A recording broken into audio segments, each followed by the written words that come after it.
7월 29일 날 경남 어령에서 2.6의 그런 지진이 있었습니다. 작기 때문에 여러분 관심이 없지만은 우리가 주위에 또 이 지구촌에 지진이 일어나면 많은 피해를 주기 때문에 무서워하기도 하고 긴장하게 됩니다. 지진이 일어나면 우리는 두 가지를 생각할 수가 있습니다. 하나는 지진을 통한 하나님의 경고의 사인으로 알고 받아들여야 된다. 성경에 말하고 있습니다. 예수님께서 재난의 징조를 기근과 전쟁과 지진이 있을 것이라고 그렇게 예언을 해 놓았습니다. 그래서 이 지진을 인디안들은 이 지구 땅에 사람이 많으니까 신들이 사람을 좀 죽이려고 지구를 흔들고 있다, 그렇게 생각을 하고 있다는 것입니다. 그리고 똑같은 지진이라도 또 강도가 있는 지진이라도 피해가 적은 경우가 있습니다. 그것은 바로 내진 설계를 했기 때문에 그렇습니다. 무엇을 말합니까? 예비하고 준비하고 있으면 피해가 적다, 그런 얘기가 됩니다. 학교에서 선생님이 회초리로 칠판을 딱딱 칩니다. 그걸 왜 치겠습니까? 선생님 말씀에 주목을 해라, 공부에 열중해라, 딴짓하면 회초리를 맞는다, 경고, 간접 경고를 하는 것이 아니겠습니까? 오늘 18절 말씀에 하나님의 진노라는 단어가 나와 있습니다. 하나님의 진노, 듣기에 썩 기분 좋은 단어는 아닙니다. 사랑의 하나님이신데 어찌 하나님이 진노하실까 의심이 생기십니까? 그렇지만 이 말씀이 성경을, 하나님을 바르게 이해하는 데 있어서 가장 중요한 내용이고 교리 중에도 하나가 됩니다. 우리 인생은 복음을, 구원을 받기 전에는 하나님의 진노 아래 있었다는 사실을 기억하십니까? 그걸 알게 될 때, 그걸 내가 인식하게 될 때 그 복음이 우리 가슴에, 그 구원이 우리의 심령에 와 닿을 수가 있다는 말이 됩니다. 그래서 에베소 2장 3절에서 5절에 전에는 우리도 다 그 가운데서 우리 육체의 욕심을 따라 지내며 육체와 마음이 원하는 대로 하여 다른 이들과 같이 본질상 진노의 자녀였더니 긍휼이 풍성하신 하나님 우리를 사랑하신 그 큰 사랑을 인하여 허물로 죽은 우리를 그리스도와 함께 살리셨고 그랬습니다. 너희로 은혜로 구원을 받았다고 말했습니다. 진노 중에 있는 우리를 구원하셨다, 우리는 구원받았다는 사실입니다. 본질상 진노의 자녀에게, 심판받아야 할 자에게 하나님의 큰 사랑으로 하나님의 자녀가 되었다, 구원을 받았다라는 말이 됩니다. 우리는 보통 하나님 하면 사랑의 하나님, 좋으신 하나님, 선하신 하나님, 거룩하신 하나님을 연상하게 됩니다. 그래서 진노의 하나님 하면 약간의 거부감이 생길 수도 있습니다. 그럼에도 불구하고 성경은 하나님의 진노가 분명히 있다는 것을 우리에게 가르쳐 줍니다. 그러면 하나님의 진노라는 것이 무엇이냐, 어떤 것이냐라는 사실입니다. 그것은 하나님은 거룩하신 분이시기에 죄를, 불의를 조금도 용납하지 못하는 하나님의 속성이라, 죄에 대한 거룩함의 반응이라 할 수가 있습니다. 하나님의 거룩성은 죄를 절대로 가까이 오지 못하게 합니다. 죄가 보일 때 거룩이 반응을 보이는 것이 하나님의 진노라는 말입니다. 출애굽기 19장에서 하나님께서 모세에게 백성들도 거룩하게 하고 제사장들도 거룩해 해서 네 앞에 서거라, 성결 차내면 네 앞에 오지 못한다고 말씀했습니다. 하박국 1장 13절에 주께서는 눈이 정결하심으로 악을, 피해를 참아보지 못하신다. 하나님의 거룩함, 거룩성 앞에서는 어떤 죄도 악도 용납이 되지 않는다라는 말입니다. 그리고 하나님의 진노의 의미는 자기 백성을 징계하시는 사랑의 일편의 진노가 바로 진노라는 사실입니다. 우리가 사랑을 하면 화를 내고 징계를 합니다. 구약 역사에서 누가 징계를 제일 많이 받았습니까? 바벨론입니까? 애굽입니까? 블레셋입니까? 아수르입니까? 아니고 이스라엘이었다는 사실입니다. 징계를 많이 받았다는 말은 다른 말로 하나님의 사랑을 많이 받았다는 말로 연결이 됩니다. 하나님 백성이 하나님을 거역할 때, 죄를 저을 때 징계하는 것입니다. 이것이 하나님의 진노라는 말입니다. 잠언 3장 12절에 대저 여호와께서 그 사랑하신 자를 징계하기를 마치 아비가 그 기뻐하는 아들을 징계함과 같다. 그래서 칼 브라이트라는 학자는 하나님의 사랑은 그의 진노 속에서 구체화된다. 에밀 브루나는 학자도 하나님께 등을 돌린 사람을 향한 하나님의 진노가 곧 하나님의 사랑이라고 우리에게 가르쳐 주고 있습니다. 그래서 히브리서 12장 6절, 7절, 8절에서 주께서 그 사랑하시는 자를 징계하시고 그가 받으시는 아들마다 채찍질 하심이라. 어찌 아버지가 징계하지 않는 아들이 있으리요? 너희에게 징계가 없으면 사생자여 친아들이 아니라고 우리에게 가르쳐 주셨습니다. 그래서 하나님이 하나님 되시면 거룩하심 못지않게 진노하시는 분이시고 사랑하심을 못지않게 진노하시는 분이라는 사실입니다. 즉 하나님은 공의의 하나님이다 말입니다. 공의의 하나님은 벌 줄 자에게 벌을 준다, 죄 지은 자에게 벌을 준다, 상 줄 자에게 상을 준다, 의로운 자에게 상을 준다는 말이 됩니다. 그러면 하나님께서 어떻게 진노하시며 하나님이 진노하시는 죄가 악이 무엇일까? 18절을 보시면 하나님의 진노가 불의로 진리를 막는 자들의 모든 경건하지 않음과 불의에 대하여 하늘로부터 나타나나니라고 말합니다. 먼저 불의로 진리를 막는 사람 때문에 하나님은 진노하신다고 말합니다. 여기 불의는 바로 죄를 말하고 불선행을 말하고 악을 말한다고 할 수가 있습니다. 죄를 가지고 진리를 거부하고 악을 가지고 진리를 대적하는 사람들 때문에 진노하십니다. 앞에서 말씀드렸죠. 에베소 2장 2절 5절에 말씀드렸죠. 세상 풍조를 공중 권세 잡은 자를 따르고 불순종했고 육체의 욕심을 따라 살았다고 했습니다. 그 구체적인 불의가 26절부터 32절에 나옵니다. 동성애, 추악, 탐욕, 악의, 시기, 살인, 분쟁, 하나님 두기를 싫어함. 여기에 대해서는 또 다음 시간에 조금 더 다루도록 하겠습니다. 그리고 모든 경건치 않음으로 진노하신다는 것입니다. 불의로서 진리를 막으면서 또한 하나님을 경배하지 않는다. 경건은 하나님 경외로부터 시작이 됩니다. 21절 23절에서 경건치 않은 죄가 쭉 나옵니다. 하나님을 영업기도 아니하고 감사치도 않고 생각에 허망하고 하늘의 영광을 썩어질 우상으로 바꿔버렸다. 이것도 다음 시간 부분에 다루도록 합니다. 그러면 언제 진노하시는가? 18절 하반절에 하늘로부터 나타나나니 그랬습니다. 이 말은 하나님께서 계속 진노하고 계신다는 말입니다. 하늘로부터 진노가 나타난다는 말은 시제가 현재 진행형이라는 말입니다. 그러니까 지금도 하나님의 진노는 계속되고 있다는 말이 됩니다. 시편 7편 11절에 하나님은 어로우신 재판장이시며 매일 분노하시는 하나님이시라. 하나님은 불의에 대해서 경건치 않음에 대해서 매일 진노하신다는 겁니다. 하나님께서 매일 진노하심에 대해서 진짜로 매일 진노하고 계시는가에 대하여 의문을 가질 때가 있습니다.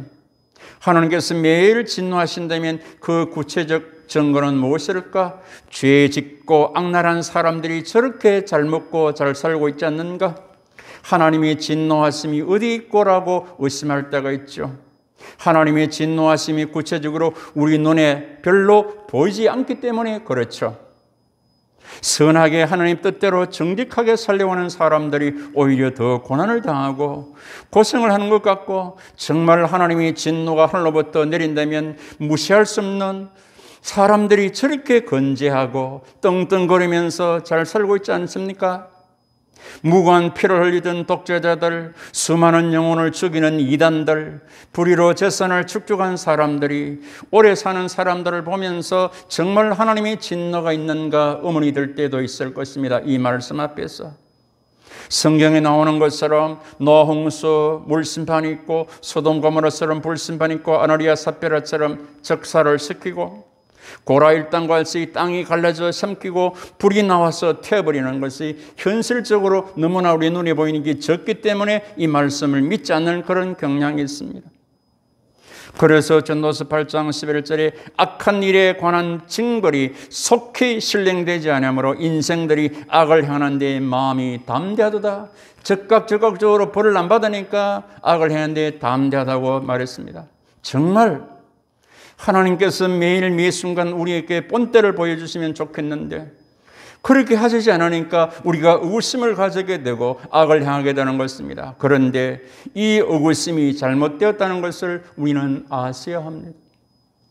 사실 하나님께서 죄를 지을 때마다 즉각 진노해버리면, 내가 악을 행할 때마다 즉각 분노해버린다면, 심판해버린다면 이 살아남을 자가 누가 있겠습니까? 아무도 없습니다. 여러분 살아남을 자신이 있습니까? 여러분들 살아남을 것 같습니까? 못 삽니다. 즉시 죽어야 되는 것이지. 그래서 어떤 분이 말씀하시기를 하나님께서 즉각 진내버리면 교회의 지하실이 영원실로 변할 것이다 그랬습니다. 그래서 애가 3장 22절에서 여호와의 인자하심과 긍휼이 무궁하심으로 우리가 진멸되지 아니함이니이다. 이것들이 아침마다 새로우니 주의 성실하심이 크도소이다라는 예레미야 선지자의 고백을 우리는 음미해 봅니다. 그러면 우리가 생각할 것은 하나님의 진노의 성격이, 하나님의 진노의 내용이 어떤 것인가를 알아야 되겠습니다. 먼저 하나님의 진노는 내버려 두시는 것입니다. 내버려 두시는, 지 마음대로 하도록 내버려 두는 것이 하나님의 진노란 말입니다. 24절 하나님께서 그들을 마음의 정욕대로 더러움에 내버려 두사. 26절 하나님께서 그들을 부끄러운 욕심에 내버려 두셨으니. 28절 그들이 마음에 하나님 두기를 싫어하며 하나님께서 그들을 그 상실한 마음대로 내버려 두사. 특징이 뭐죠? 하나님께서 내버려 주셨다라고 말합니다. 마음의 정욕대로, 부끄러운 욕심대로, 상실한 마음대로 내버려 두는 것이 하나님의 진노다. 자기 정욕, 욕심 마음대로 해도 잘 될 때 이것을 형통, 축복이로 말할지 모르지만 성경은 이것이 하나님의 진노다. 왜? 내버려 두시기 때문에, 하나님이 간섭하시지 않기 때문에. 중세 성조들이 살던 성이 굉장히 웅장했습니다. 그 중심에 예배하던 촛불이 있습니다. 성조들이 세력 확장을 위해서 자주 전투를 했고, 이때마다 성조들은 사제들을 불러서 전쟁에 나가서 승리를 기원하는 예배를 드렸습니다. 하나님께서 누구의 편을 들어주실까? 강자 편일까? 약자 편일까? 아니면 기도를 많이 하는 사람 편일까? 적게 하는 사람 편일까? 하나님은 어느 누구 편도 안 들어주십니다. 욕심으로 다투는 것이니 너희 마음대로 하라며 내버려 두신다는 것입니다. 이것을 우리는 폐기적 심판이라고 말하는 것입니다. 자녀들이 부모의 말을 듣지 않고, 학생들이 선생님 말을 듣지 않고, 술이나 먹고 마약이나 하고 게임에 중독되고 싸움전 할 때 타이르다가 충고하다가 달래다가 이 방법 저 방법 다 독려하다가 안 되면 끝내 말을 듣지 않으면 마지막에 하는 말이 뭐죠? 네 마음대로 해라. 나도 모르겠다. 네 마음대로 해라. 나도 모르겠다. 이게 자식 편은 좋은 것 같지만 이거는 무서운 것입니다. 부모가 선생님이 내버려둔다. 이것이 부모의 선생님이 진노입니다. 내버려둔다. 이것이 무서운 것입니다. 우리가 잘못했을 때 징계했으라도 예수 앞으로 돌아오도록 하셔야 우리 마음대로 내버려두면 하나님의 진노 아래서 끝나는 인생이 되고 만다는 겁니다. 그래서 바울은 우리가 판단을 받는 것은 죽게 징계받는 것이니 이는 우리로 세상과 함께 정죄함을 받지 않게 하려 함이라고 우리에게 가르쳐 주셨습니다. 내버려두는 것이 네 마음대로 하면 해봐라 잘 되는가? 그게 바로 진노라는 첫 번째. 두 번째 하나님의 진노는 하나님께서 계속 쌓아 놓으신다는 의미가 있습니다. 차곡차곡 쌓는다는 의미입니다. 그때그때마다 심판하는 것이 아니라 계속 쌓아두었다가 때가 되면 반드시 심판하고 진노한다. 로마서 2장 5절 넘어가 보시면 다만 네 고집과 회개하지 않는 마음을 따라 진노의 날고 하나님의 의로우신 심판이 나타나는 그날에 임할 진노를 네가 쌓는도다 라고 말하지 않습니까? 악을 행하고 죄를 범할 때 즉각 채찍을 가하면 그것이 하나님의 사랑인데 자꾸 내버려두면 쌓아두는 것이 됩니다. 부모님들이 자녀를 키울 때 잘못을 계속하면 뭐라고 하죠? 어디 두고 보자 하죠? 잘못을 쌓아두었다가 나중에 한꺼번에 벌 주겠다는 것 아니겠습니까? 매도 먼저 맞는 것이 낫다고 차라리 회초리 한 대 맞는 것이 낫지 나중에 두고 보자 괜히 불안한 겁니다. 하나님께서 진노의 날, 심판의 날까지 쌓아두는 것, 하나님의 진노라는 것입니다. 쌓아두었다가 뭐냐? 로마서 2장 6절에 각 사람에게 그가 행한 대로 보응한다. 쌓아두었다가 7절 선을 행하여 영광과 존귀와 썩지 않음을 구하는 자에게 영생으로 하고 8절 당을 짓고 진리를 따르지 아니하고 불의를 따르는 자에게 진노와 분노로 하시고 9절 악을 행하는 각 사람에게 환난과 공고를 하신다고 오늘 성경은 분명히 말씀하고 있지 않습니까? 그 다음에 하나님의 진노는 나타내지 않고 가만히 숨겨주는 것입니다. 폭로하지 않고 가만히 덮어두는 것입니다. 로마서 2장 16절 나의 복음에 이런 바와 같이 하나님이 예수로 말미암아 사람들의 은밀한 것을 심판하시는 그날이라 라고 말합니다. 왜 은밀한 것을 심판하는 날입니까? 하나님께서 그것을 폭로하지 않고 계속 숨겨놓았다는 말입니다. 그러니까 사람들이 하나님이 뭐를 쓰는 줄 알고 좋아하죠. 그 비밀이 영원히 드러나지 않을까요? 안 그렇습니다. 성경은 말해놨습니다. 마태 10장 26절에 감추인 것이 드러나지 않을 것이 없고 숨은 것이 알려지지 않을 것이 없다. 현재 지금 백일하에 드러나지 않는 것이 하나님의 진노라는 것을 기억하셔야 됩니다. 주님의 빛이 비추어지면 모든 것이 하나님의 거룩 앞에 드러나는 날이 온다는 겁니다. 성경은 네 입으로 네가 직고하리라 입으로 술술 불 것이다 그 말입니다. 하나님께서 사람들에게 내가 모르는 줄 아느냐 내가 다 안다 끝까지 가만두면 그 사람은 멸망할 사람이라는 것입니다. 차라리 내가 잘못할 때 두들겨 맞고 회개하고 주님 앞으로 돌아오는 것이 훨씬 낫습니다. 지금 당장의 눈에 보이게 따끔한 진노가 없다고 좋아하지 마십시오. 주님은 지금도 진노하고 계십니다. 하늘로부터 진노가 있다는 말입니다. 경건하지 않게 불의하게 예수 없이 마음대로 살면서 잘 되는 사람, 남몰래 나쁜 짓 하면서도 들통나지 않고 잘 나간다고 생각하는 사람들, 그 생활을 끝까지 할 경우에 그 자체가 하나님의 진노라는 사실을 배우셔야 합니다. 모든 것이 나타나고 드러날 날이 오기 때문입니다. 하나님의 진노는 너무나 무섭습니다. 자기 아들을 십자가에 죽이기까지 했습니다. 그 진노를 위해서. 그게 바로 진노라는 겁니다. 하나님께서는 우리 인간들에게 그 무서운 진노를 피할 길을 주셨습니다. 그것이 바로 십자가고 십자가의 복음입니다. 예수께서 우리를 위하여 비참하게 십자가에 돌아가신 그 모습을 보고서야 이제 우리는 믿을 수가 있는 겁니다. 17절 말씀에 복음에는 하나님의 의가 나타나 그랬습니다. 저 십자가에 하나님의 의가 계시되었다라는 말이 됩니다. 그래서 갈라디아서 3장 13절에 그리스도께서 우리를 위하여 저주를 진노를 받은 바 되사 율법의 저주에서 우리를 속량하셨으니 기록된 바 나무에 달린 자마다 십자가에 달린 자마다 저주 아래 있는 자라 하였음이라고 말합니다. 로마서 5장 9절에서 이제 우리가 예수의 피로 말미암아 의롭다 하심을 받았으니 더욱 그로 말미암아 진노하심의 구원을 받은 것이다 라는 사실입니다. 믿으십니까 여러분? 우리가 내가 받아야 할 무서운 진노, 저주, 형벌을 주님이 십자가에서 받으시고 우리에게 살 길을, 구원의 길을 열어놓으셨습니다. 이것이 십자가의 구원이고 십자가의 복음이라는 말입니다. 그래서 이별 의자는 말합니다. 우리가 예수의 피를 힘입어 성소에 들어갈 담력을 얻다. 휘장 가운데로 열어놓으신 새로운 살 길이다.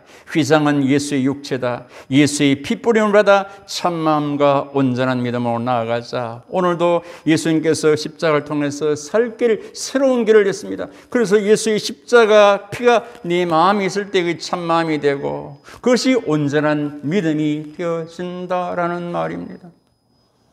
하나님께서는 살 길, 영생의 길, 구원의 길을 만들어 놓으시고 누구든지 예수를 부르며 예수의 십자가의 보혈을 의지하는 자에게 구원을 주신다고 약속하셨습니다. 우리는 이 은혜, 이 복음을 받음에 감격하고 감사하는 것입니다. 내 고지, 내 정욕대로 살 때 버려두지 아니하시고 진노의 자리에 이르지 아니하고 십자가를 붙드는 은혜를 받았으니 이것이 은혜고 복이라는 말이 되었습니다. 우리들 주위에 예수 믿지 않아도 잘되고 아쉬운 일 없이 잘 나가는 사람들 보이십니까? 사실은 위험한 거죠. 버려두셨거나 진노를 해두셨거나 진노를 쌓고 있는지도 모릅니다. 우리는 그 영혼을 위해서 기도해야 되고 복음을 전해야 되는 것입니다. 버려두지 마시고 징계했으라도 채찍을 들었으라도 십자가 앞으로 나오게 해주십시오. 나 혼자만 진노 아래서 해방되었다고 주할 일이 뭐겠습니까? 아까 찬송 드렸지 않습니까? 웬일인가 내 형제여 주 안에 믿다가 죄값으로 지옥을 너도 받겠구나. 웬일인가 내 형제여 마귀만 따르다가 저 마귀 지옥 갈 때 너도 가겠네. 웬일인가 내 형제여 재물만 취하다 세상 물질을 불탈 때 너도 타겠구나. 웬일인가 내 형제여 죄악에 매여 한없이 고생하는 것 참 못 보겠구나. 사랑하는 내 동포여 주께로 나오라. 십자가에 못 박힌 주를 사랑하네. 그렇습니다. 내가 받은 구원의 은혜, 복음을, 사랑을 다른 사람에게 줄 수 있을 때 진정한 하나님의 사람이 되는 겁니다. 여러분들은 하나님의 진노에서 구원받았음을 확실히 믿습니까? 그렇다면 이 자유와 이 은혜를 누리면서 하나님의 진노 아래 있는 다른 영혼도 구원해서 함께 영생 복락을 누리는 저외로운 모두가 되시기를 영원한 진노와 멸망에서 나를 구원해 주신 주 예수 그리스도 이름으로 축복하고 축원합니다. 여러분 기도합니다.